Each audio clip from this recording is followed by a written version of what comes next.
Hello, everyone. Thank you so much for joining us today at another fantastic Catalyst 2030 event. My name is Kenneth, and one of the co-hosts, right, of this amazing influencing mainstream business for social impact. See, clearly you can tell I actually rehearsed that in front of the mirror more than 10 times before I start this conversation with everyone. Now, as you all come in, right, I'm sure many of you come from different corners of the world. Frankly, we time these sessions so that we can be as time zone friendly as many areas in the world as possible. So,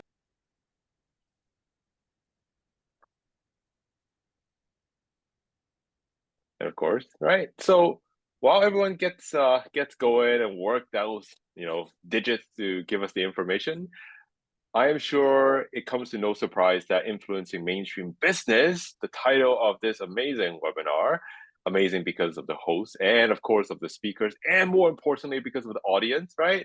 It's actually the name of a course that we launched, right? And we have here Sander, who's going to give a more detailed introduction of the course for influencing mainstream business. But let's put it that way, if you ever logged into that website, I'm so sorry to say I'm the first person you see on that website. It is absolutely by coincidence.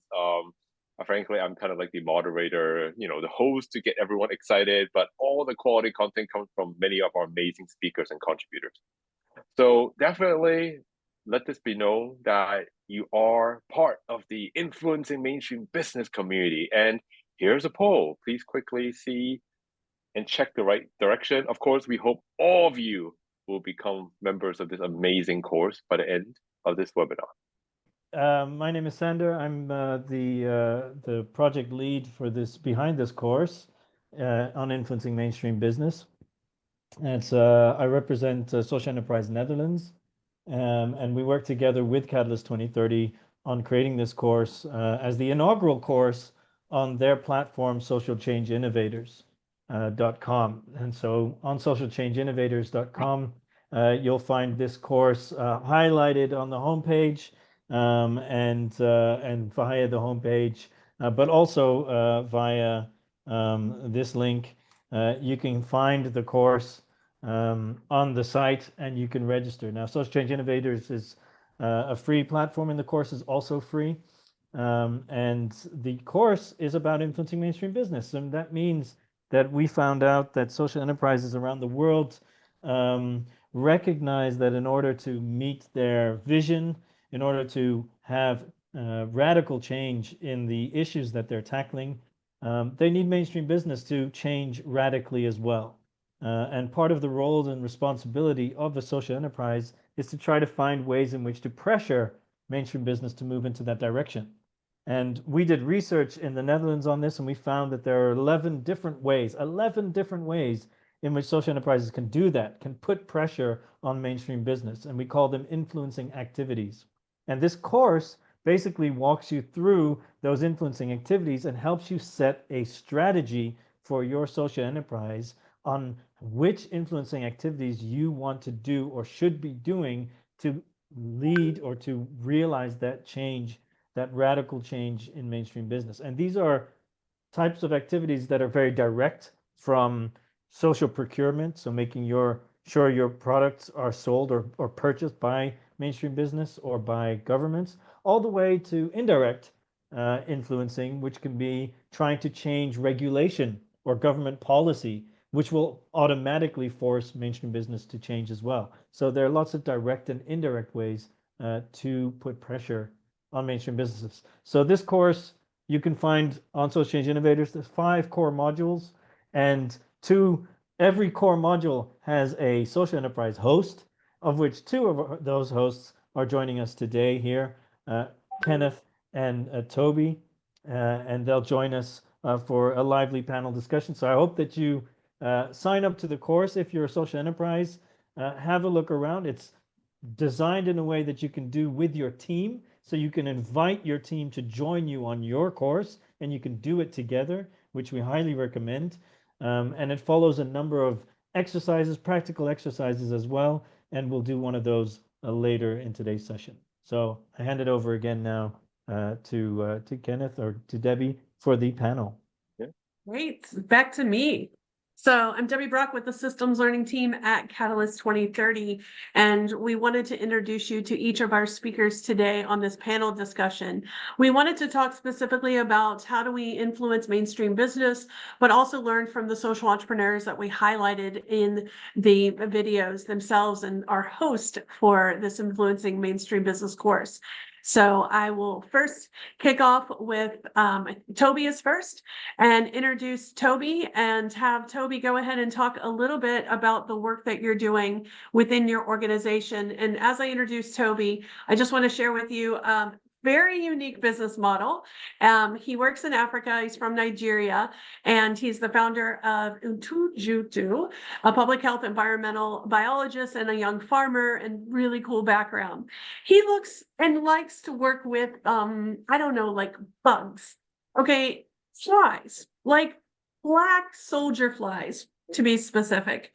But they're breeding them and creating food for poultry, for feeding poultry and fish, and provides an organic fertilizer and basically a great cost savings, but also working with the environmental issues as well. And he's really been passionate about working with the small farmers and these livelihood farmers in his work. And his whole goal here is to live out and make a difference and make, address, have the influencing the lives of people that are living on the poverty line. So Tobi, introduce yourself and share a little bit about your organization so we get it. Thank you very much, Debbie. I think you've done such a wonderful job. So my name is Adegbite Tobi.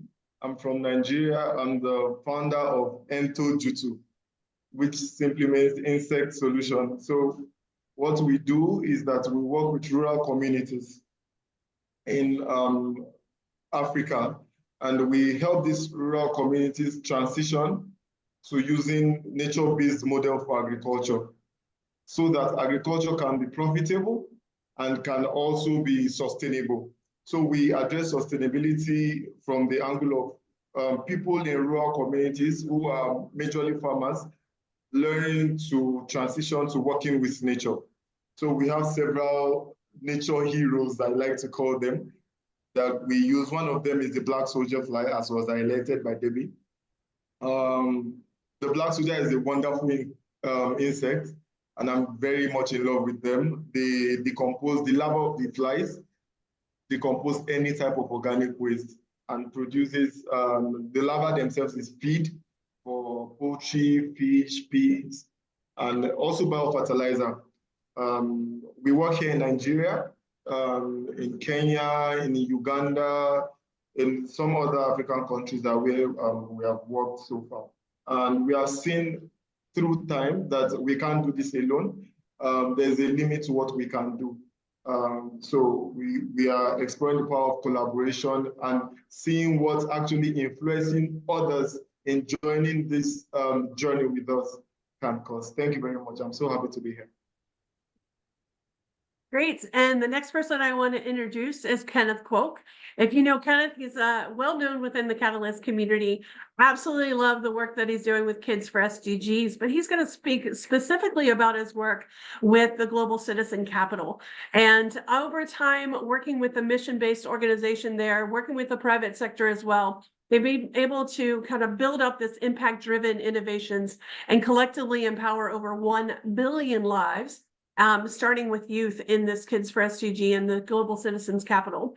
This idea of advancing, the SDG 4 and the quality education for all, we are so passionate about this work, and helping to build this community and helping these young change makers is across Asia. And honestly, we get them involved across the world with his passionate work.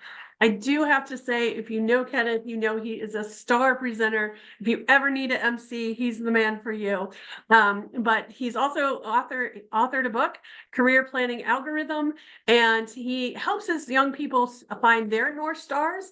And that's going to be one of the exercises we do today, is helping all of us find our North Star. So Kenneth, a little bit about you and your organization.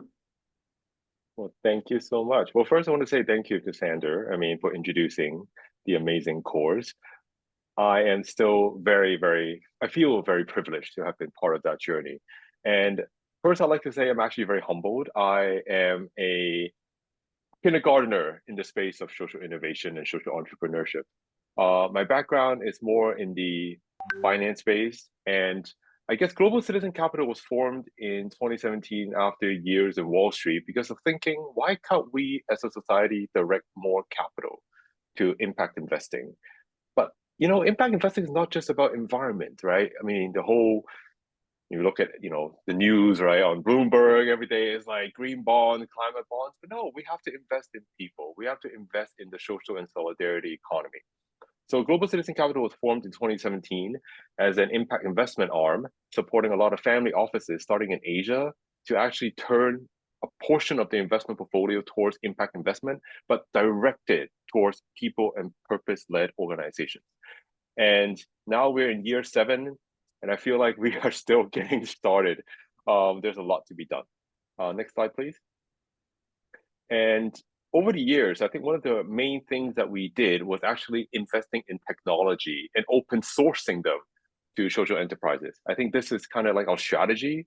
And for the work that we've done, we've been very lucky to have been recognized by the World Economic Forum for enhancing the next generation business models, which is social entrepreneurship driven digital business model. And for those of you who want to read this report, it's published in 2021. But let's face it, like reports are great, but I'm going to plug it again. Join the Influencing Mainstream Business, right? Course, you're going to learn a lot more than reading a 55-page report, right? And last but not least, right, as Debbie mentioned, I'm also a very proud co-founder of an organization called Kids for SDGs. That is our social enterprise, right? Essentially, we support a lot of kids find the North Star, and we support them with both financial and non-financial resources. So guess what? It's never too young to be a social innovator and entrepreneur. So Debbie, back to you. And thanks again for having me and Tobi. Great. Yeah, so we're going to get started with kind of this panel discussion, and wanted to open this up with asking you guys and getting you thinking about your work. Specifically, I have to start with Tobi because, okay, Tobi, what motivated you to go hang out with Black Flies? Just saying. So what motivated you to start this social venture? What was that moment about that inspiration? But then I also want you to, well, just do that one first. Oh, okay. Thank you very much. I think for me, it was a whole lot of journey. It was a journey leading to that moment, because I started out as a young farmer that wanted to create change. Yeah. So, but the journey wasn't as smooth as I expected, because I was failing farmer at that time, because I was failing repeatedly.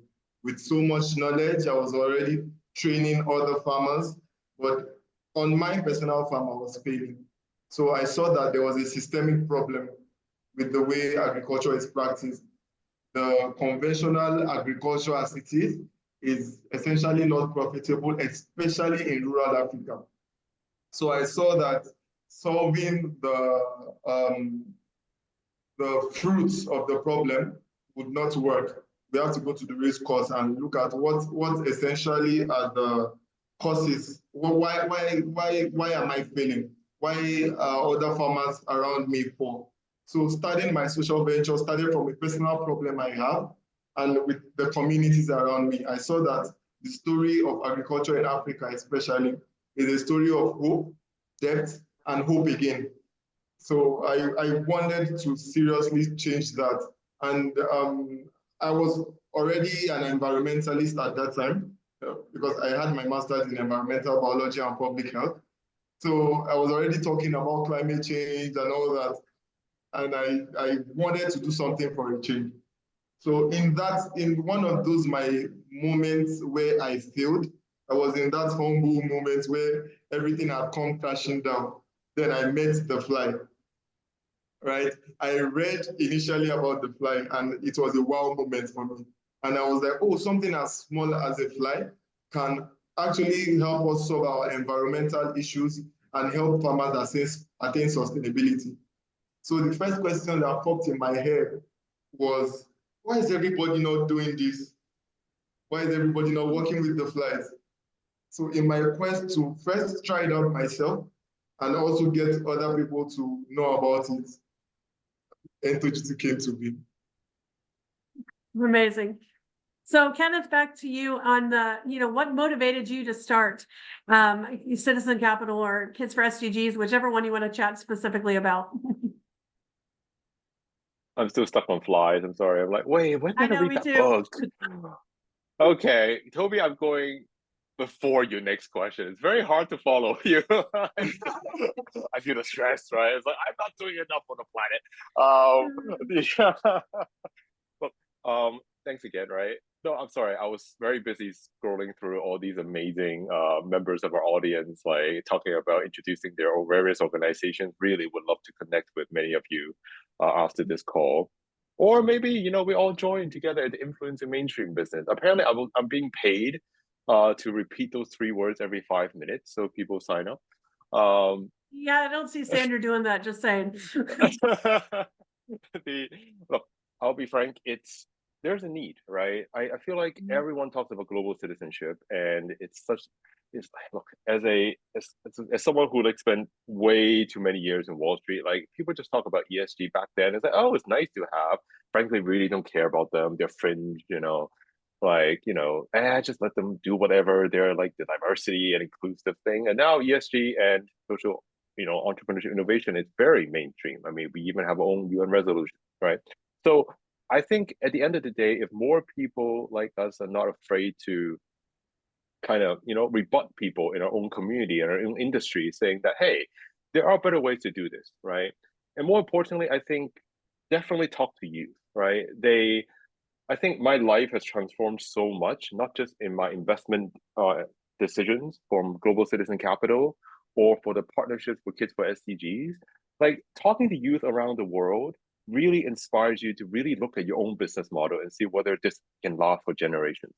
And I think a purpose-led social entrepreneur should think of a legacy. Like for too long, we are kind of again, we're stuck in the fringe. Oh, it's nice to have, it's good that they're doing these things. But no, my goal is to take the first ever social entrepreneur company public, right? Wouldn't that be nice, right? Hey, instead of caring about, dividends in, financial terms, talk about dividends in health rights, right? In education rights, and more importantly, right, in love. So that's something I very much look forward to with Global Citizen Capital in the next decade. That's amazing. So as you guys were starting this journey along, there was going to be some bumbling stops along the way and some challenges. So what are some of the, a big challenge that you faced, or and also some of the milestones in your journey that were significant? So if you could share a little bit about those, and either one can pick that question first. So we're going to talk about fries again? No, Toby, you go ahead. Okay, Kenneth. Thank you very much. I think the story of a social entrepreneur is a never-ending one, because there's always something more to do. And I would want to state here that as a social entrepreneur, and for everybody wanting to become one, you always have to go back and reflect. And I think that's one reason I'm going to join Kenneth here, why this course is important. It gives you an ample time to study and reflect. Because the journey for me initially started, I think I'll start with my first milestone, because the vision for me initially was to have the biggest waste treatment plant, do it all alone, take up all the waste from the environment, the big goal of doing it alone. So it got to a point where it was too hectic. It was just so much to be done. The more we take waste from the environment, the more people produce more. The more we try to go to the market, we don't talk to the people in the market, we just take the waste and we go away. But before you get there tomorrow morning, the market is filled to the brim again with organic waste. So we saw that it was becoming very difficult. It was a huge load on the team. It was seeming like everything was not working at the time. So what happened for us that we had to go back to the drawing board. What would make this work easier? How would we achieve the same goal? What are the people we need to work with? Do we first need to educate those in the market about how to dispose their waste, how to preserve food in the first place. What are those seemingly unimportant things that are neglected in these local areas? So that took us back to the drawing board and made us remodel a little bit. I'm trying to be fast here because there are a lot of milestones that went on our journey. Definitely. How about you, Kenneth? Milestones and challenges. Before I get into milestones, I know, I'm sorry, I gotta point it out. Something very, like, this is something I always get taught, like, when you go on stage or talk, or when you speak at a webinar, or frankly, when you act as an audience member, who do you represent actually? Do you represent yourself? Do you represent your company? Do you represent the company you work for? Do you represent your own ideals, right? So my biggest milestone is finally figuring out like who I am in the realm of the whole social innovation and entrepreneurship, like finding my niche, right? Finding that jigsaw puzzle piece. I always like to say, like, ooh, just missing something, someone needs to add a bit of color here, add a bit of spicy sauce here, and everything will work out, that type of thing. And I think as a kindergartner in the social innovation space, and again, I'm learning from all of you in this, I feel like, yeah, you can't play one role all the time. Like, you used to grow up thinking, oh, this is my way, I do this, I'm good, this is my niche. But then I realized every time I talk to a new startup, like, I'm not kidding, I have been a financial advisor for a certain startup, social entrepreneur. I've had to play the role of sales manager. I have to play the role of an intern. I have to play the role of even the CEO for a social entrepreneur because, the founder had family issues and health issues, right? So sometimes I feel like, you know what, we are literally like, all of us are superheroes. Like, if in order to be a social innovator and social entrepreneur, you gotta be able to adapt to the need that is required. And many of that, it requires us to keep learning and lifelong learning. Again, why we take these courses, why we produce and partner with these courses, why we contribute to courses that influencing mainstream business, is because it's also helped us learn. So one thing I'll say in milestone is mini milestones. At the end of each year, please do look at what you have learned and think, what is that one new thing I need to learn to help me become an even better potential entrepreneur, potential innovator, and also, frankly, someone who may even be in control of capital. Now, that is, I know, a bit serious. Now, one very quick tip for everyone I've seen, I know it sounds very silly. A lot of you have posted on LinkedIn links, and I've seen amazing profiles. But do you notice a lot of you have those really random numbers and alphabets and letters after your LinkedIn profile name? That's a great Did point. Did you know that on Microsoft, you don't need to be a premium member?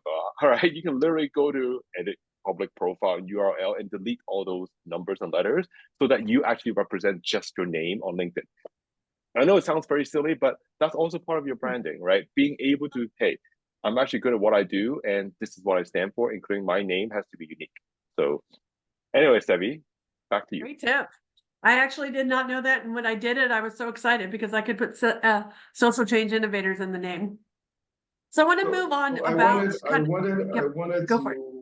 to pick up something from what Kenneth said that I think is very important for every social entrepreneur. By the way, thank you very much, Kenneth. One thing he mentioned that struck me is that as a social entrepreneur, you have to take out time to know who you are in that space, to understand your role, to understand that you are not just one solution. You are there as a piece of the puzzle, and you need to be able to fit into different other molds. I think that is very important, and that was something that it took me a little bit of time to be able to come into.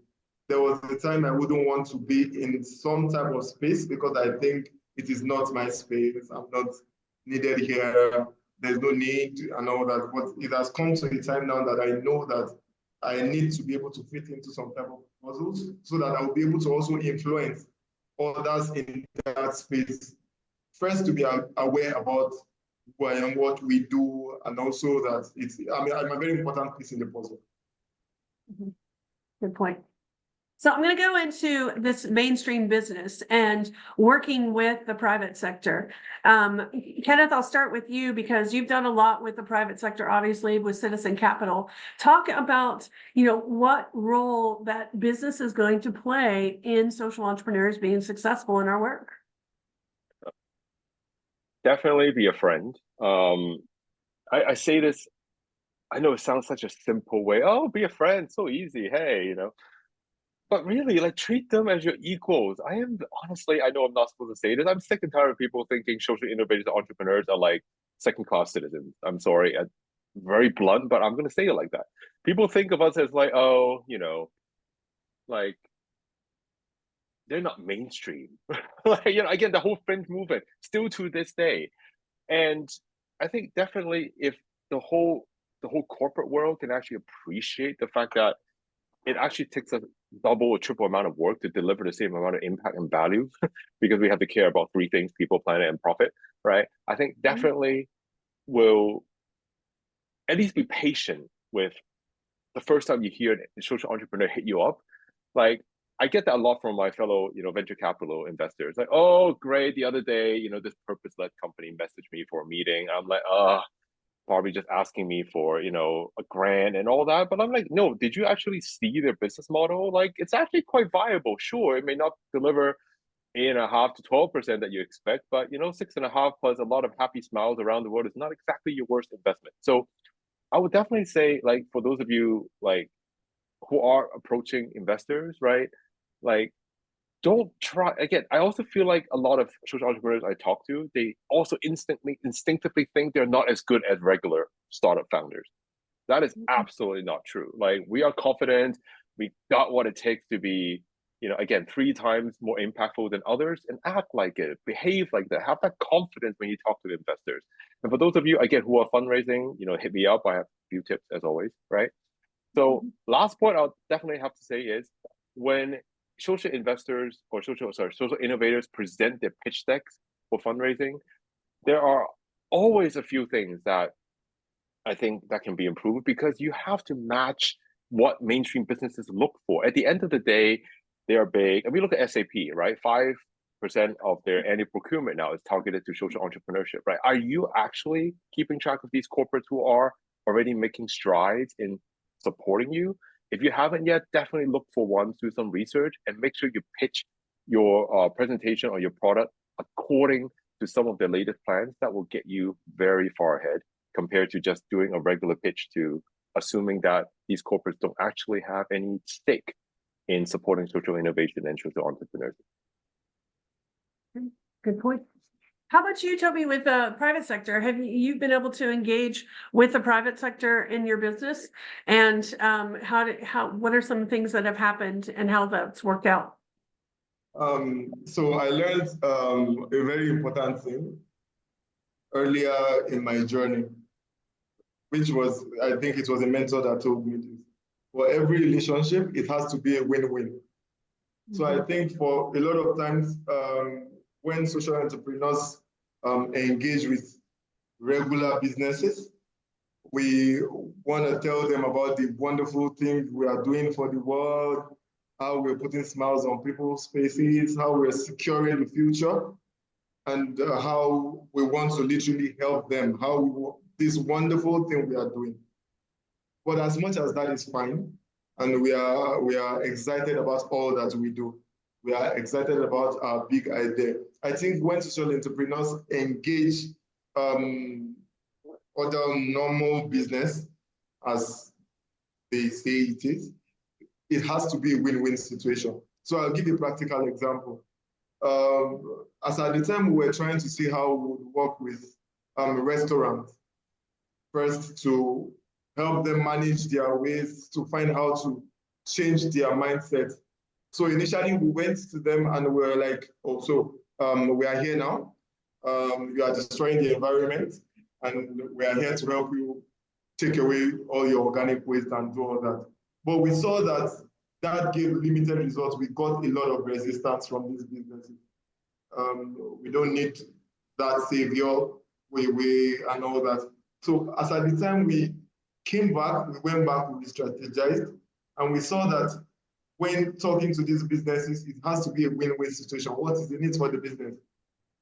And when you are able to achieve that initially, in due time, you change the mindset of these businesses. So I probably I don't have to mention their name here. There was a very big restaurant chain in Nigeria we were working with at the time. And we started helping them with the organic waste and all that. It got to a time where it was supposed not to be a good thing, but for us, it was a very wonderful thing. They said, no, we now have another use for our organic waste. We don't want you to come take care of our organic waste anymore. Now, for that, for us, it's a win because we've been able to successfully change their mindset and make them see that what they consider as organic waste is initially now has value. So for us as an impact-focused organization, that is a win. That is also driving us towards our guiding star, because now we are able to change the mindset of the mainstream businesses. So I think the first thing for social entrepreneurs is to see that for every relationship, even with mainstream businesses, is that it has to first be a win-win situation. Then you can begin to work with them and the mindsets will eventually be changed. Thank you very much. Great.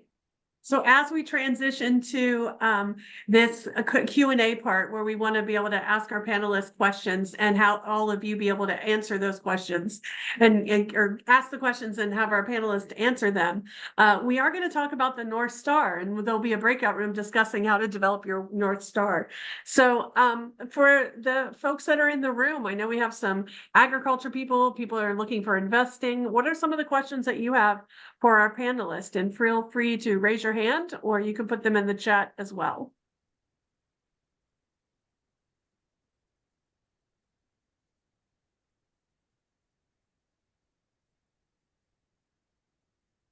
And I always joke that I was an instructor, so I am patient. Yeah. I'm just very busy adding people on LinkedIn. That's awesome.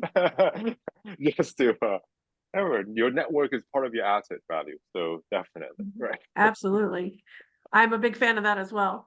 So I'm going to ask another question, and as you guys are thinking of questions, I'm going to also bring in Lennox as well. Lennox started Ecobana, and they're all rolling out in production right now, and we're going to use him as a case example after the breakout room.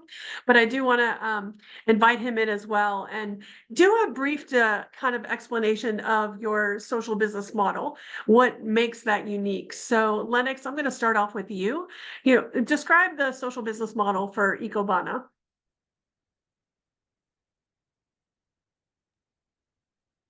Thank you so much. Hi, everyone. My name is Lennox Omondi. I'm from Nairobi, Kenya, and I'm a social entrepreneur. And so in 2020, I had this idea on how we can revolutionize and reimagine the sanitary towels industry. And we are currently doing that by skillfully manufacturing biodegradable sanitary towels using banana fibers. So a couple of girls in Kenya missed to finish the examinations, and particularly in 2020, we had a huge number of girls missing to complete the examinations, and some dropping out, some of them going into early marriages and stuff. And so when I joined the university at that point, that was really, really disturbing me. And the late Minister of Education, who was releasing these results, said over half of the number of girls in Kenya have missed to complete the examination. So for a second, I thought that we're living in the 21st century where access to stuff like menstrual products, water, and food should be something that we should not be talking about. But then this is a real problem in some of the villages here in Kenya and also across the world.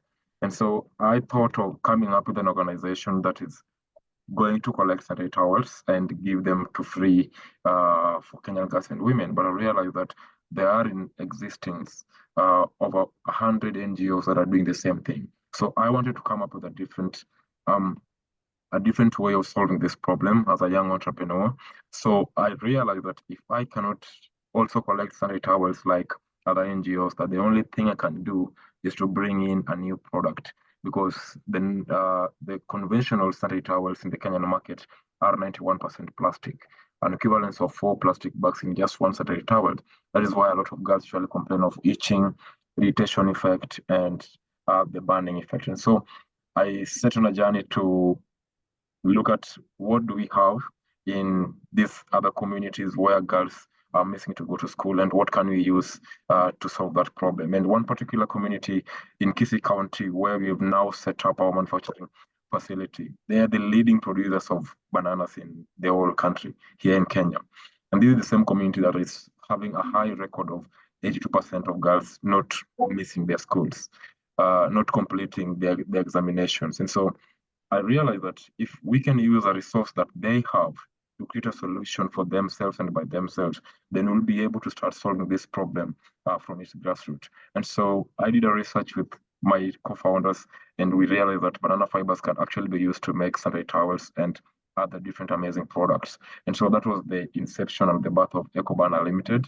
And up to date, we've been able to impact over 2,000 girls. We're working with over 1,600 banana farmers in Kisii County. And so our business model is unique in its own way because we are using a B2B business model. We have identified potential businesses in Kenya, like the Ministry of Education, because our project got a national recognition from the 5th President of Kenya, and that allowed us to partner with the Ministry of Education to provide sanitary towels to the Kenyan girls and also the women. We're also working with like USAID, Deloitte, KPMG to distribute our product into local communities. And we remain steadfast in our mission of ensuring that each and every girl has access to menstrual products around Kenya. So thank you so much. And I'm very excited. And there's a question for you. So Omondi Kwok, you had a question about training. Can you unmute and ask that question? Go, great. Go ahead. Okay. Hello, Lennox. How you doing? I just wanted to ask this question, if you actually train people, and I want to know if part of the work that you have done, part of maybe collaborations or partnership is only limited to Kenya, or you've gone to other African countries. I just want to know. Thank you. All right. Thank you so much. So we haven't started training the women to make sanitary towels using banana fibers because we have a patented technology behind that, but our solution is going far beyond Kenya alone. Actually, last week I was in Kampala trying to understand the Kampala market, and we're looking forward to scale up our solution to Rwanda, Nigeria, Egypt, to many other parts of Africa. And so I believe that this is a process that we need to take very slowly, but eventually you're going to be in other African countries. Yeah. Thank you. So we're going to move on. We always like to have this breakout room discussion and engagement piece. So Sander, we want you to come in and chat a little bit about how do we create our North Star. We're going to do breakout rooms and have some conversations on that because it's always wonderful to meet people in this space. Yeah, great. Thanks, Debbie. Really interesting answers here, and a nice conversation going on these topics. Particularly like hearing influencing mainstream business come up quite a lot. Although I don't think we can afford the amount of times that that Kenneth has mentioned it. The guiding star canvas. So let me tell you a little bit about this. What I'm going to do is explain to you the exercise and where it comes from in whole, and then we'll just sort of let you loose on it. The idea behind this actually isn't necessarily to find the guiding star. We're going to find the near star to reach your guiding star. That's the idea behind this exercise. And I'll just share my screen with you to show you where it comes from, what we're going to do with it. So hopefully you see that screen now. So this is the landing page of Influencing Mainstream Business. And when you're in the course, you'll see that there is a link to a canvas and an example canvas. And the canvas itself that we're using is in Miro. And the example canvas is this one. Ultimately, you'll see it has a number of exercises. So these are the different modules, 1, 2, 3, 4, 5, and then 6 is where you're on your own, but we provide a canvas for you. The one that we're going to go through today is this first one of module 2, the guiding star canvas. And it's a very simple exercise. Now, this is all filled in the Miro. And the reason for that is because this is an example. This is really a case example that uses Tony Chocolonely. So most people probably have heard of this. It's a Dutch social enterprise. And again, the reason we're using them is we are Social Enterprise Netherlands that created the course. So we are using a Dutch enterprise here as our example case. And so we use Tony Chocolonely as the case throughout the course, at least for the Miro exercises specifically. So the whole process in Miro is outlined for you simply through that exercise, through that example. The Guiding Star Canvas itself looks like this, and we'll invite you to this board in just a second. And it's quite a simple but very powerful canvas. So the idea here is to adopt, it's going to help you adopt something of a systems mindset. Start thinking not just about your beneficiaries or your customers or your clients, but start to think about how you can influence other stakeholders in order to reach your vision. So it focuses your mindset on the change that you want to see within those other stakeholders, and specifically within mainstream business. So we're going to focus on the stakeholder mainstream business. So if you're Tony Chocolonely, what change do you want to see in Nestle, in Mars, in Mondelez? What are the changes you want to see in these big national, international conglomerates, for example? So understanding that change in order to reach your own vision. So it's very simple, but it's very powerful. Again, I'll just walk you through the steps first, and then we'll let you loose on the canvas. So the idea is to start with your guiding star, the bigger picture. So for Tony's, that's their vision. And I copied this from their annual report, right? So the vision of Tony Chocolonely is simply to have a world without modern slavery or child labor in the chocolate industry. And I just copied that text from their report, literally, and pasted it in this big red guiding star. And then I have to ask myself an interesting question, and that's really what the exercise is about. It's about asking yourself the question, okay, well, if this is what you want to achieve as an organization, then let's look at the near star, the stepping stone to reaching your guiding star. And what do I need to achieve in my near star as a stepping stone to my guiding star? And specifically, what do I need to see happen in mainstream business? What change or radical change do I want to happen there that I know is going to lead me to my guiding star? So you ask yourself questions like, how can mainstream business become part of the solution? Or what change do I need to see that I know and I feel that we're moving towards this vision that I have in my organization? So try to think of structural changes or changes in norms and values. It's very easy to come up with changes in like the supply chain, for example, operational changes, but try to come up with changes that are structural to the system or mindset or norms or value changes that are structural to how mainstream business works. If you can try to identify that type of a change that you want to see in mainstream business, it's going to leverage the most impact. So here, for example, I could have put that the near star from Tony's is to make sure that there's no child labor in the supply chain. That's an operational near star that I can aim for. But instead, I made it more about ownership. I want mainstream business to have ownership. So I want chocolate producers to feel ownership. That's a norm. That's a cultural value that they need to change in the way that they work. I want them to feel responsibility. I want them to feel that transparency is key to their way of doing business. Yeah, and let's go ahead and get in there because we want to get into have enough time for these breakout rooms. So the breakout rooms have been launched. Select one of those rooms. In the breakout room, we'd love you to share your guiding stars. You can mess around on Mural at the same time. I'll take the luxury of showcasing one of ours because I think that was a really cool example. And I'm going to pronounce your name incorrectly. Avani, are you in here? Yeah. Yeah. Avani, can you, Avani? Yes, can you share that example and I'll show it on the screen? Yeah, absolutely. So I work with Digital Green, which is an organization that works with smallholder farmers in India, Ethiopia, and Kenya. And a majority of the smallholder farmers in these countries are women.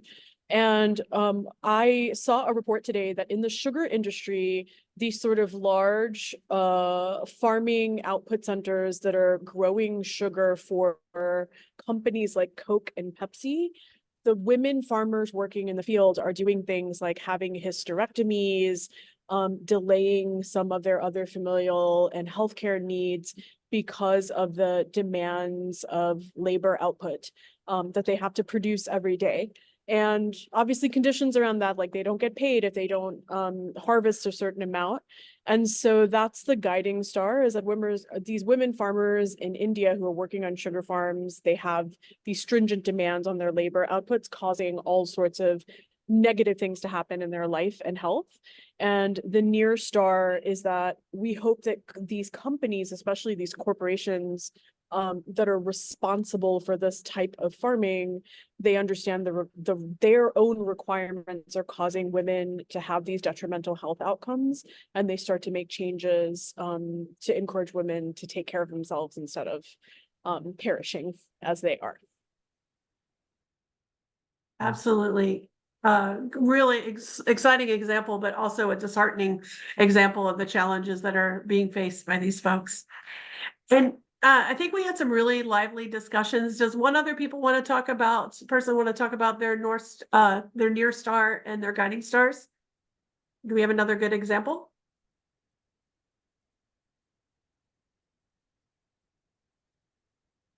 I've got one. Sorry, I'll jump in, and if no one else will, but I've got one from our group. Gautam is joining from Gurgaon in India with an organization called Jaggery. They turn waste products into valuable products and gifts to be sold on there, and giving a livelihood to many in the informal sector. So their aim is to empower 1 million artisans across the globe to work with waste as a resource. That's their guiding star. And what they'd like to see is a radical change within mainstream business, which they are seeing already with many organizations that they work with. But he said, for every one that we work with, there's 10 that don't see it that way. And what they want to see in mainstream business is really see mainstream business recognize their role in waste generation. So in that these products come from their waste streams, their value chains, and embracing the social value of waste products that emerge from it, so that they can benefit also from the waste streams that they create. That's great. Yeah. No, that's great. So really, I hope you enjoyed the exercise. That's what makes this course fun, is there's going to be these activities that you can do within the course to make sure you understand things. And there's also discussion boards that are part of it as well, so you can ask questions into people as well. So thanks for doing that exercise, and I hope you got to meet some new folks in Catalyst. Next up, I got to talk a little bit at the end of the panel with Lennox, but he's one of our case studies that are in this course, in the Influencing Business course. So Lennox, we just wanted you to share about your organization to kick us off and kind of help us know the bigger picture here. So Lennox, off to you.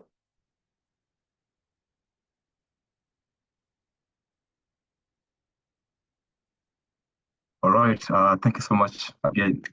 So right now I would like to share with you guys our little journey since when we started EcoBanner Limited, where we are currently, and the next future plans of EcoBanner in Africa, Kenya, and also beyond.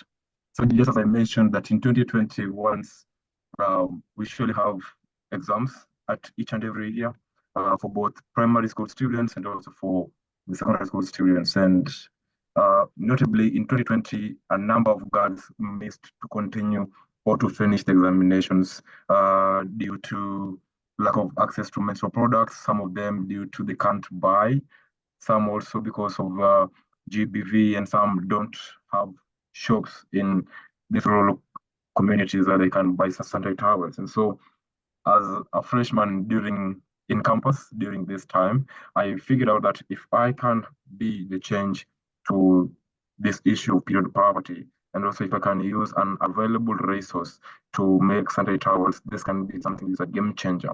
So I didn't know how big or how the impact that we were going to create would be in the next couple of years. And so in 2020, what I did was just to do more research on how we can make banana fibers and also how we can turn the fibers into pulp, which we later on use to make the sanitary towels.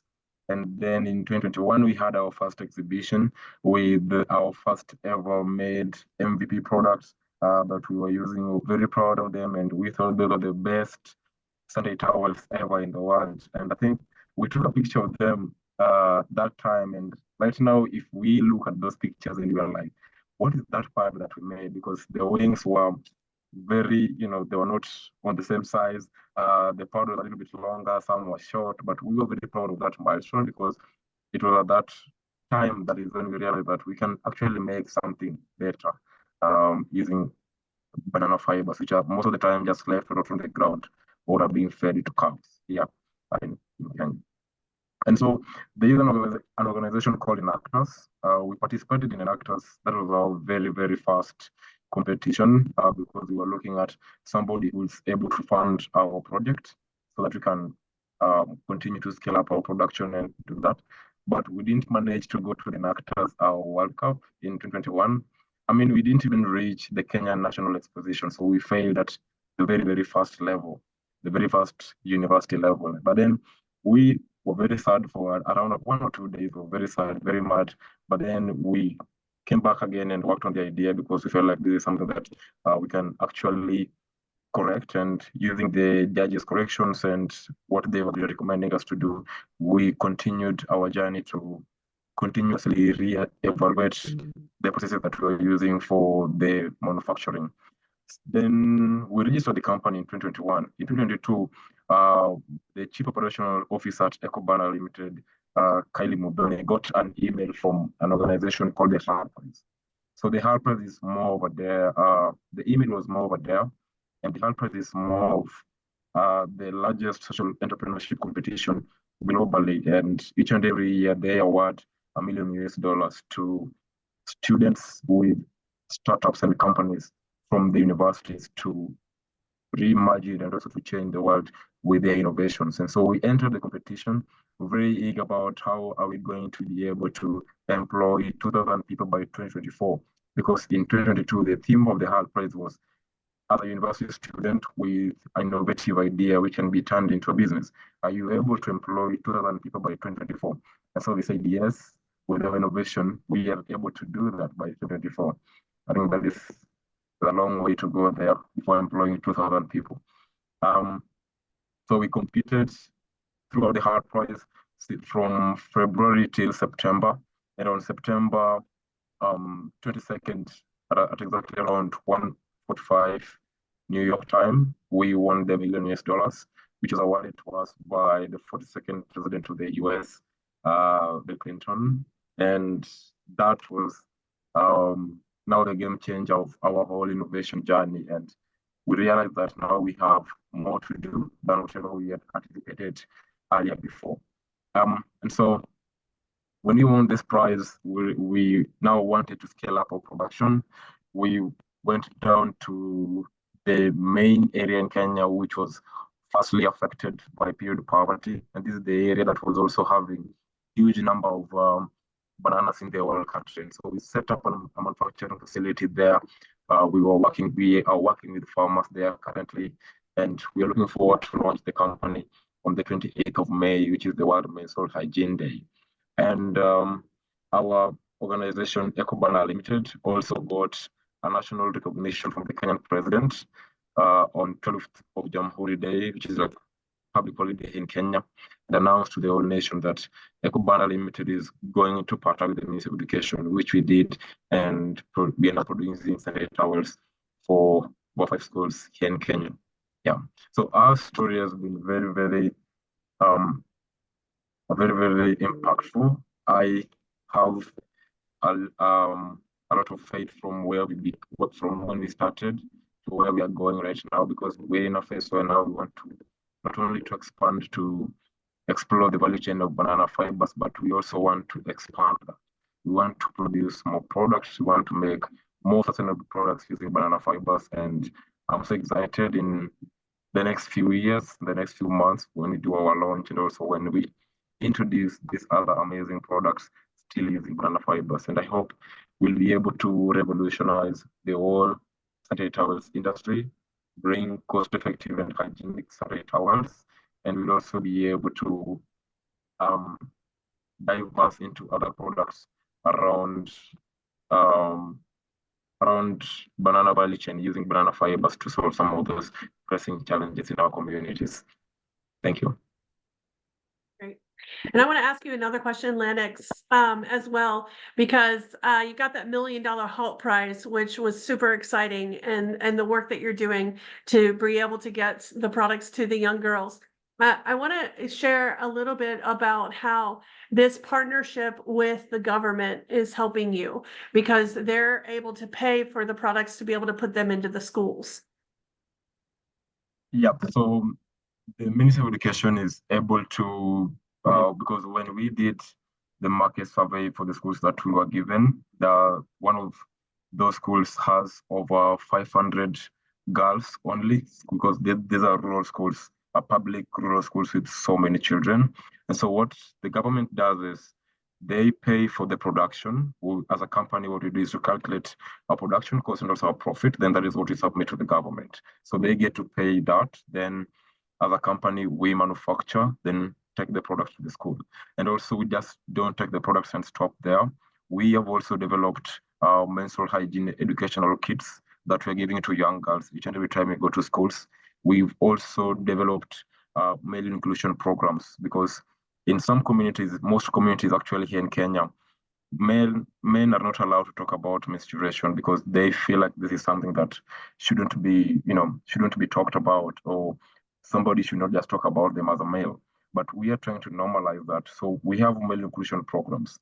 In some communities also, what we are doing with them is we've developed a sanitary pad dispenser where a girl is given a card and they have access to 2 pads per day, because we realize that some of these girls have high flow, then one sanitary towel won't be enough. And so we gave them a card where they have access to more than 1 piece of sanitary towel per day. So schools are funding, then the girls are getting to enjoy the menstrual products, which are biodegradable and also sustainable. Yeah. Thank you so much, Lennox. I love the story that's in the influencing business course. I do want to point out this is all available on the Social Change Innovators online knowledge resource portal, which we'll provide the link for that. There's been over 30,000 people accessing the site, and there's 1,900 resources on there. I think we're over 2,000 actually at this point.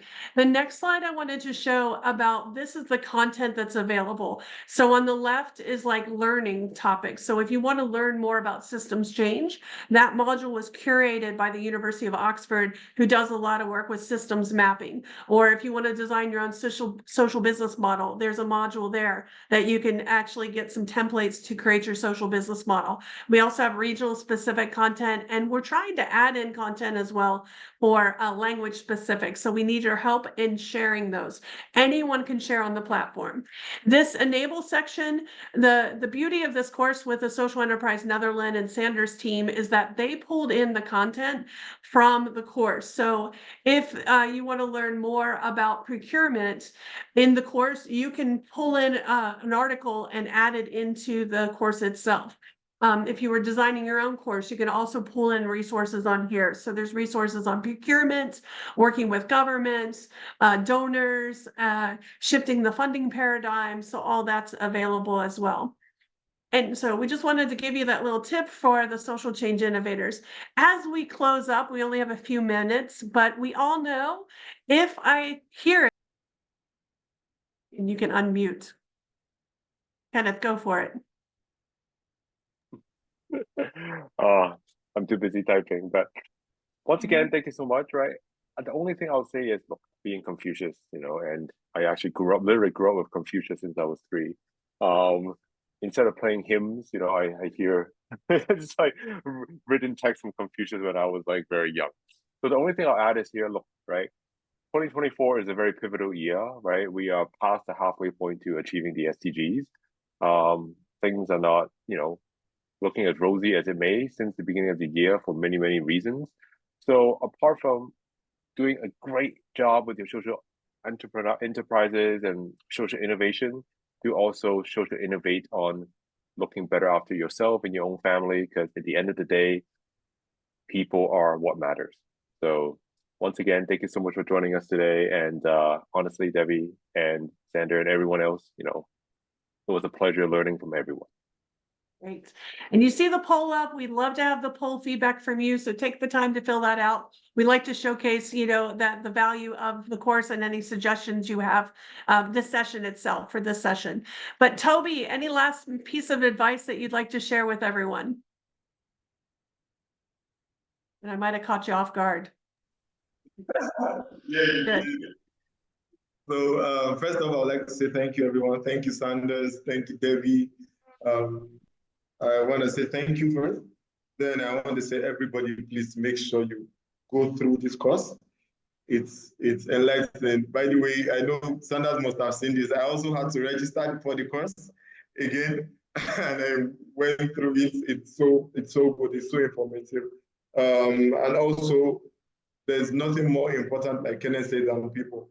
There's a joy that comes from within when you are actually working to make impact in the lives of people and by extension on the planet. It's our responsibility as people to make sure that we leave this world a better place than we met it, and even for the generations to come. So whatever you think you can do for the planet, keep working, keep doing it. It's no matter how small you think the impact is, it is very important. Thank you very much. And thank you so much for sharing that. And Jonas just put a comment in there about his ACOSI conference, which brought in 450 people last year that were social entrepreneurs in Kenya and Nairobi. Definitely join in on that. If you know students and young people or colleagues and friends, this second part of this session, we're doing it with the women next. So these are the women that are hosts within the Influencing Mainstream Business. Rana Dajani with We Love Reading and Sashata Pollinate group out of India. So we definitely want to do this next course next Thursday. So we'll put in the links in the chat. Again, if you can fill out the form, the little feedback form, we appreciate for you to share that with us as well. And in true Catalyst spirit, as we leave this session today, feel free to unmute and thank our speakers for their amazing work. Lennox, hello, I can talk.